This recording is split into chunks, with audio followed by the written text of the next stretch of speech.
солдат. Сели они спят или кто-то ушел в самоход. Я говорю, как?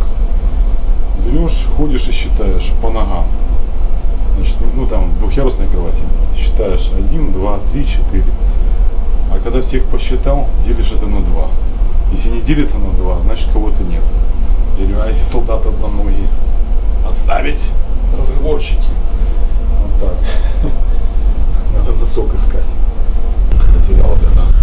Часы на час вперед перевели. Ну, я по накатанной схеме. На 7 утра меня будильник заведен. Я до 8 все равно разбудили с этим рапортом.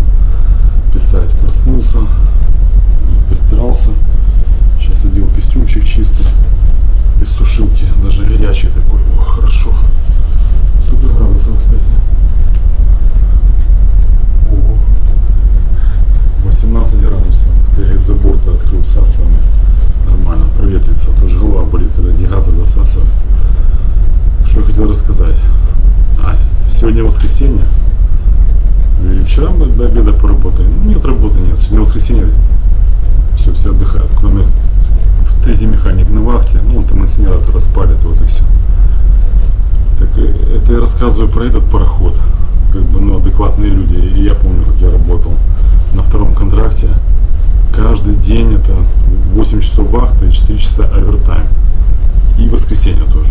Суббота, воскресенье, все. 12 часов. Это кошмар, как вспомнишь. Что ты делаешь, а все это безнадежно и бесполезно. Вот надо всегда помнить, когда тебя там это дрючили. Когда залезешь наверх, то надо вспоминать себя периодически. Вот все, что я хотел рассказать. Потом хочу... записал же эти видео всякие по машине, когда рассказывал. Но надо, чтобы какой-то сторонний человек посмотрел. Может, я там что-то, ну, стараюсь не заумно рассказывать. Ну, вот дал нашему повару, который собирается в машину перейти. Потому что он сказал, машина ему ближе по духу. Ну, сказал, отлично, там пособие для начинающих механиков. Ну, тоже меня вдохновил. Надо к нему зайти снова же. Его подбивая, поснимать на камбузе. Ну и пойти в машине, что-то какой-то очередной механизм. Конечно, порассказывать. Сижу теперь, считаете снова топливные танки. Где сколько кубов, metric tons. Вот книжечка специально есть. Sounding tables. Надо потом порассказывать, как по ней считать. Специально. Немножко уже подгуляло. Sounding Alice Table. Тут их такое навороченное количество. Еще вот регистр исправил. ABS, American Bureau Society.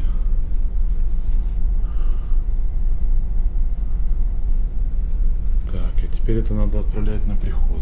Три раза в день топливо считать. Теперь сколько будет на приход. И теперь вот еще по всем танкам тоже количество. Это табличка. Вот так, когда столкнешься с проблемой, так все танки выучишь. Тоже ж лень было учить. Ну так, знаю, в общем. Сейчас уже наизусть выучил. Где сколько топлива в каждом танке находится. Ну это понятно, где там справа, слева. Названия вон их сколько тут. Читал общее количество кубических метров и тонн, сколько этот пароход может взять, в смысле забункироваться. Получается, мы можем максимум взять 4 миллиона 75 тысяч литров. Ужас. То есть, если все умножить на доллар или на 80 центов, ну посчитайте сколько. Вот вроде бы уже быстро начал все делать. Добавилось этих два рапорта с чартера. И все, снова час просидел. Пока это заполнишь.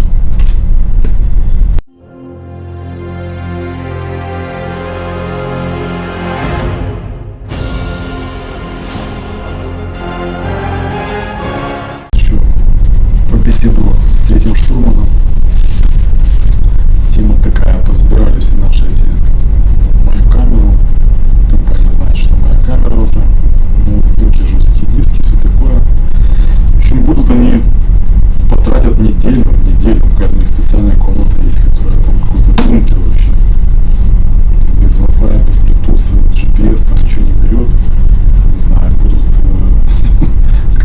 как я снимал на нее с момента моего выезда из дома. Пусть смотрят, что-то найдут. В общем, их задача, они ему сказали, чтобы у нас не было связи с терроризмом. Офигеть. Вот. То, что там снимаете, не снимаете. Ну пусть ищут, я не знаю, что я там. Я как выехал, так и снимал.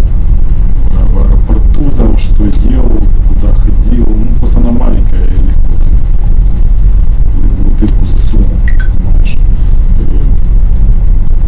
Что там, надо размяться. Лег в кровати, думал, как бы рассказать следующий сюжет по поводу ревкомпрессоров. Интересное такое занятие. Решил вот взять, называется Laser Gun. Меряет температуру. Первый раз, когда услышал это название, мне немецкий дед сказал: bring me laser gun. Мне послышалось laser gun. Думаю, кожаный пистолет. Думаю, что он имеет в виду, непонятно. Laser gun, лазерный пистолет. Сейчас пойдем мерить температуру, заодно и расскажу. Может, какие-то интересные вещи. Вот наша панель управления. Provision Compressor Panel. Номер 1 Standby, номер 2 Running. Вот они. Считается, там нос, там корма. 1, 2. Вон, видите, он работает.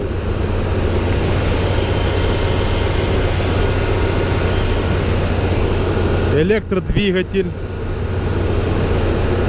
крутит компрессор. В общем, электродвигатель на 440 вольт берет питание с ГРЧ. Электричество мы вырабатываем с помощью дизель-генераторов. Так, вкратце. Снова. Рабочая жидкость здесь фреон. Вот мы его можем лицезреть здесь.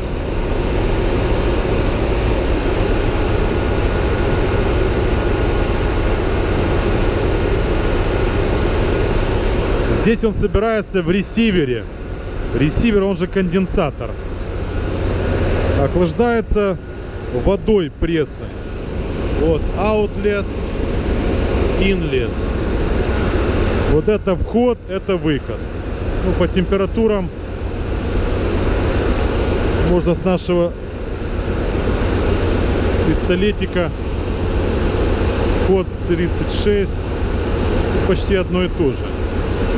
И на термометрах также. Ну, там пару градусов разница.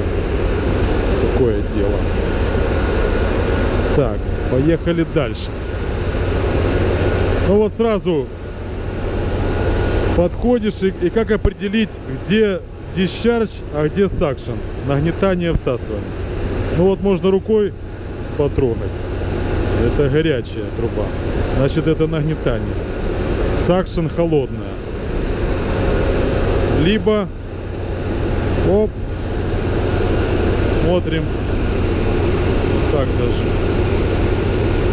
109.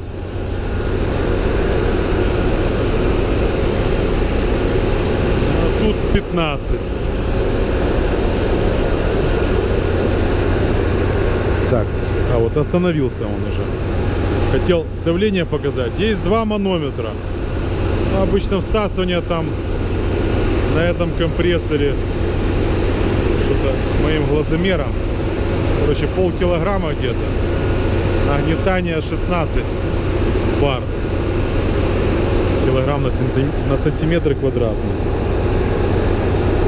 Значит, установка работает по замкнутому циклу. Вот есть фреон в системе.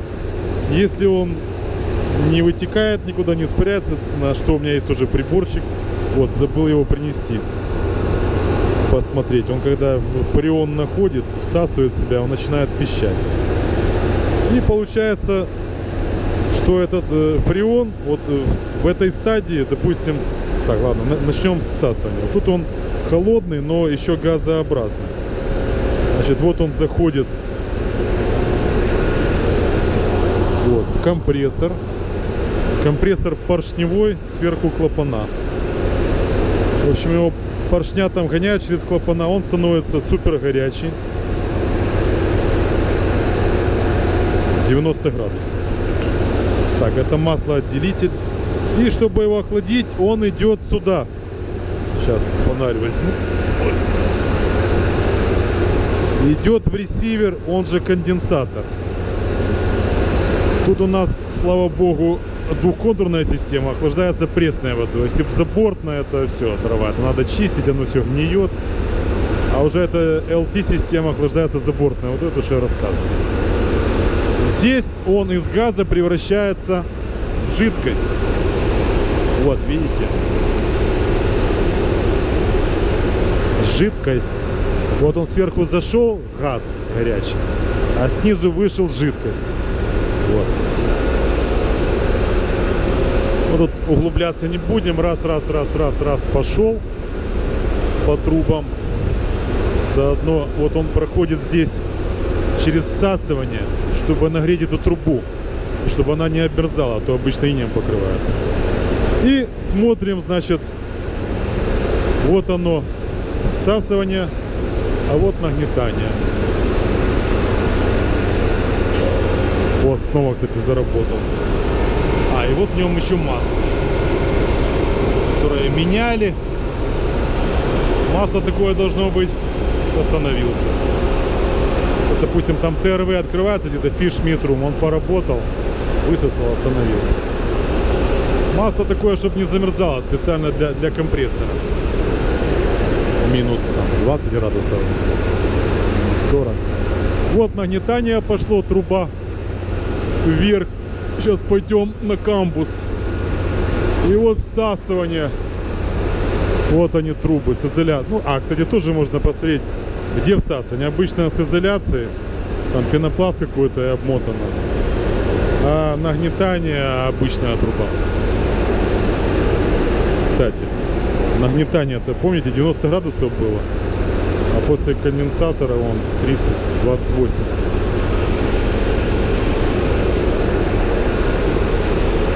Вот всасывание.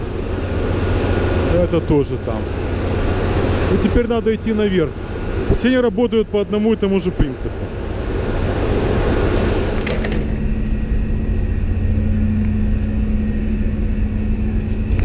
Уже было пошел на камбус. Я вспомнил одну историю интересную. На втором контракте я был с 4-м механиком. У нас был Стармех. Веселый такой, кличка Шкалик. На того, что Шкалик выпивал и неделю в отрыве был. Он снова запустился. И эти проблемы были там с рефустановкой, что там продукты выносили, там жара была плюс 20 градусов. Но я в это дело не вникал, потому что так других забот хватало. И вот смотрите, два клапана. Вот нагнетание. Всасывание по такому же принципу. Вот, и чтобы собрать фреон, надо закрывать клапан, который идет с ресивера. Тут закрыть. Когда он соберется, компрессор соберется, будет уровень посередине. Компрессор остановится. И все. Потом можно закрывать всасывание. А этот нашел какого-то матроса там, который типа в холодильном институте учился. И что-то они вдвоем там колдовали и закрыли вот этот клапан на нагнетание на работающем компрессоре. Ну и все потом. Внутри поршня, втулки вот так вот, когда его разобрали, положили на простынку, просто была груда металлолома. И когда приехал суперинтендант, тоже греческий, кстати, я же тоже от греков ушел, сейчас к ним пришел. Этот ему что-то, сэр, у нас проблемы.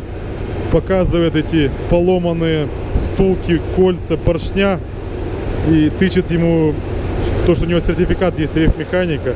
Грек это как увидел, поршень ему в голову как бросил, так тот бежал дальше, чем видел. Ну и все, списали его. Такая история. Ладно, пошли на камбус. Пошли в закрома Родины.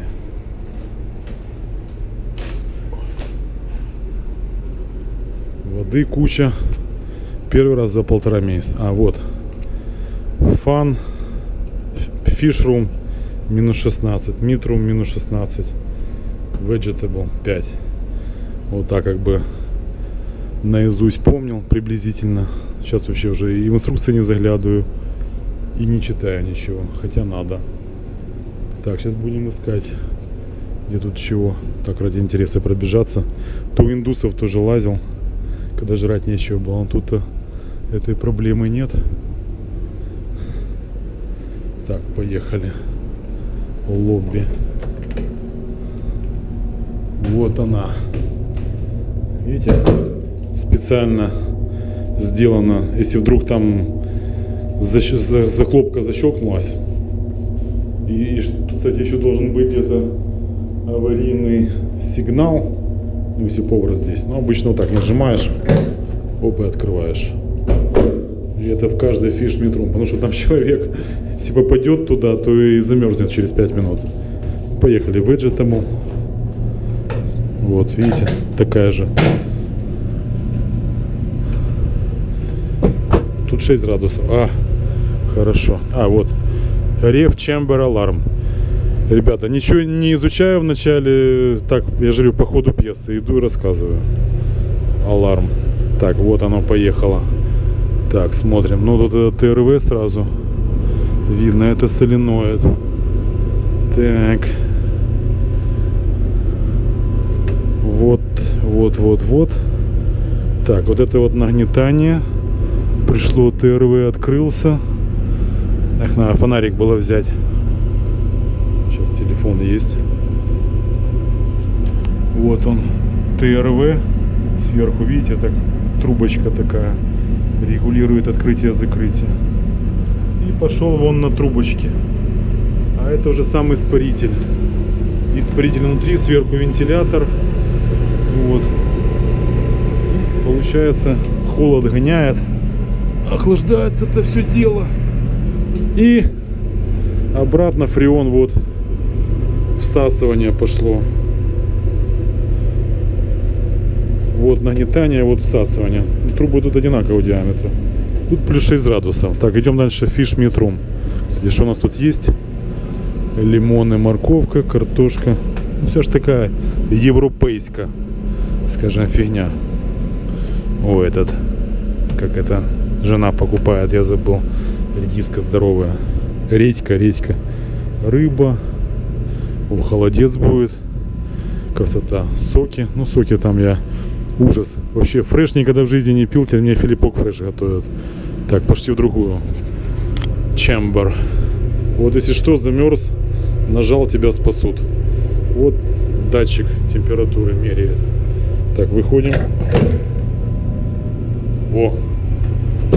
Вот сейчас звук, слышите, соленоид открылся. И через ТРВ пошел фреон. Потому что я зашел, тепла напустил. И сразу же давление падает и компрессор запускается. Сейчас должен захлопнуться потом. Потом я, кстати, покажу, как этот принцип ТРВ работает. В машине там нужно баллон найти.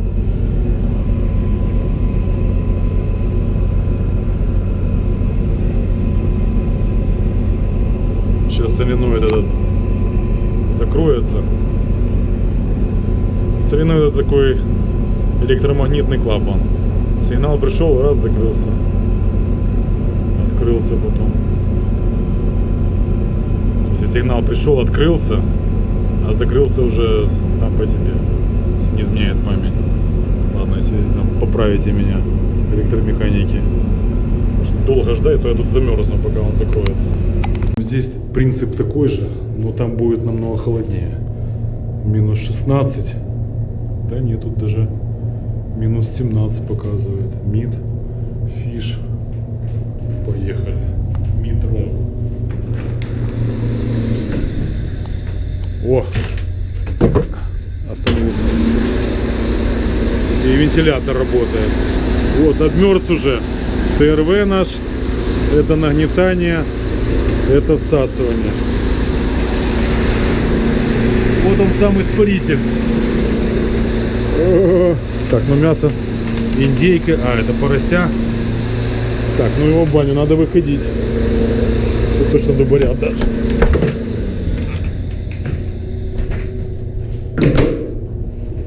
Так, ну и фиш. Последняя. Ну, видите, запускается, останавливается. тоже подмерз, потому что температуры нормальные. Ну, у нас на автомате там антидефростинг, разморозочка. Да, тут долго не просидишь, не забалуешь. Ну вот, все, принцип рассказал. Так, я надеюсь, аларм не придется нажимать. Что-то как-то тяжеловато открывается. Фух.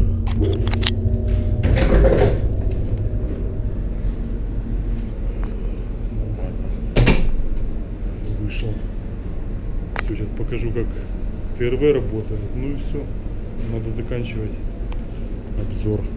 Это тоже все бесплатно. Вообще все бесплатно. Только работает. Это тут была пельменница? Возим сегодня. С собой? Это. Для тебя по голове. Так, это, короче, противопожарная фигня. In case of fire. Разбиваем стекло. И как чеку в гранате выдергиваем пул-пин. И все. И сваливать надо. А, еще аларм тут. Так, теперь идем искать баллон с фреоном. Завершающая стадия.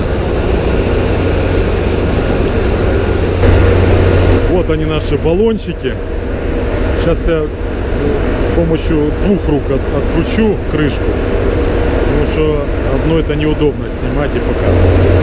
Фреон R407C 52 кг. Юнитор тоже. Норвежская контора. Так, должно быть написано Gas and Liquid. Что значит запакованный. Ладно, ради эксперимента можно распаковать. Ну, вот еще муха не сидела.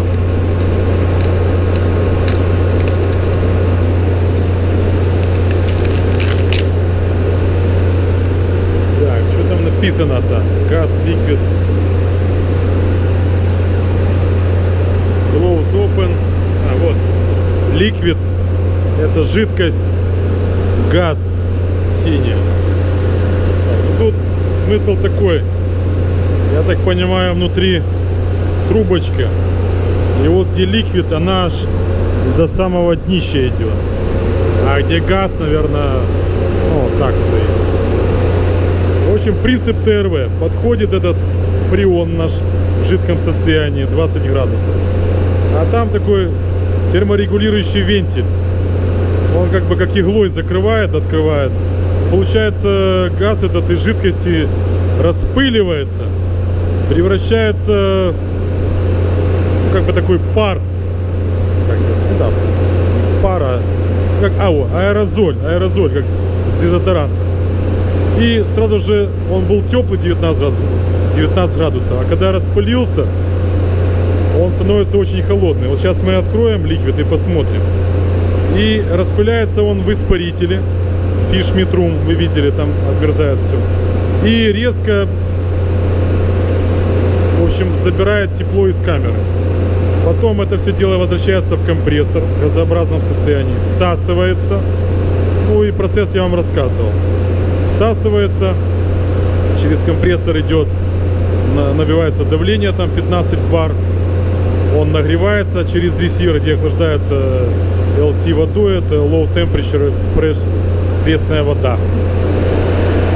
И потом снова становится жидкий, 19 градусов, идет перед ТРВ, там открывается соленоид. Так, ладно, хватит рассказывать, лучше один раз увидеть. Вот ликвид открываю. Видите? Вот если руку сюда поставить, так она замерзнет сейчас. Сейчас, если газ открыть. Газ, ничего интересного. А ликвид.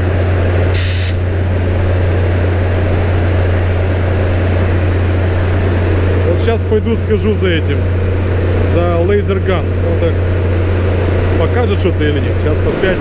Еще одна идея у меня возникла. Сейчас уже завершу этот цикл фреоновой установки, рев-компрессора. В общем, поеду в каюту, возьму, у меня есть приборчик для определения протечек фреона. Вот дунем, посмотрим, как он пищать. Так, 26 градусов.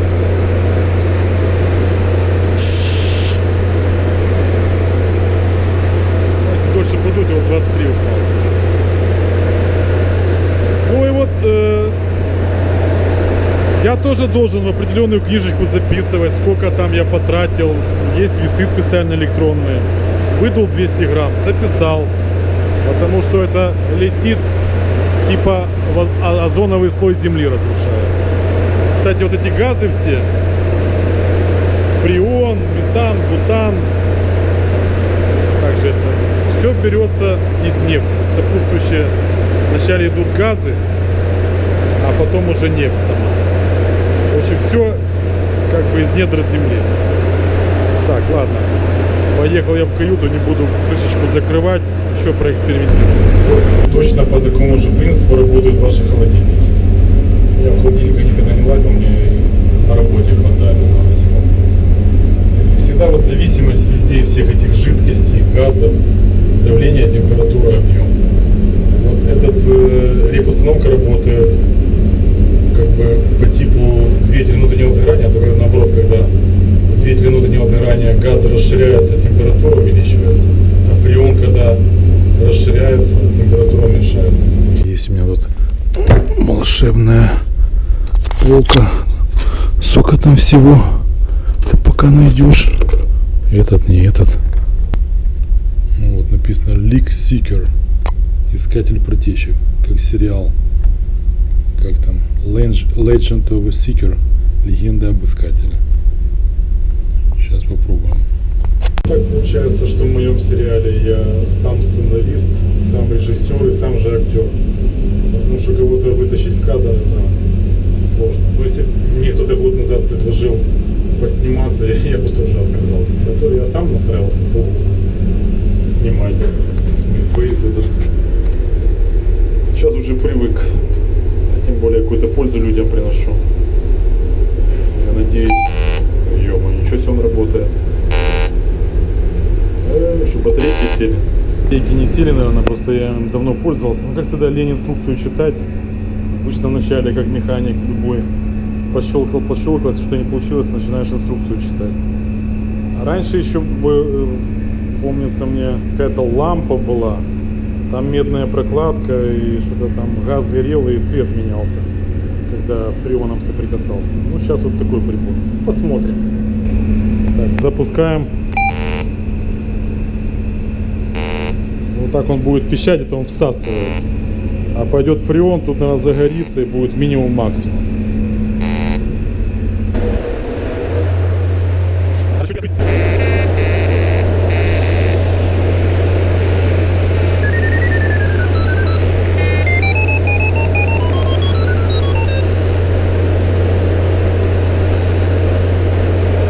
Музычку сыграл. А что не горит? Какой-то шарик выпал. Ну еще раз.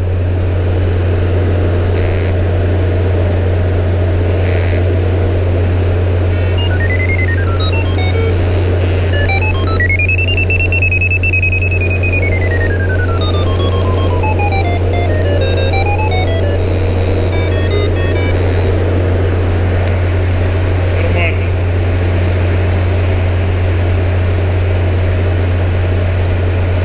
Должно здесь гореть. Не горит, ну ладно. А что там выпало вообще?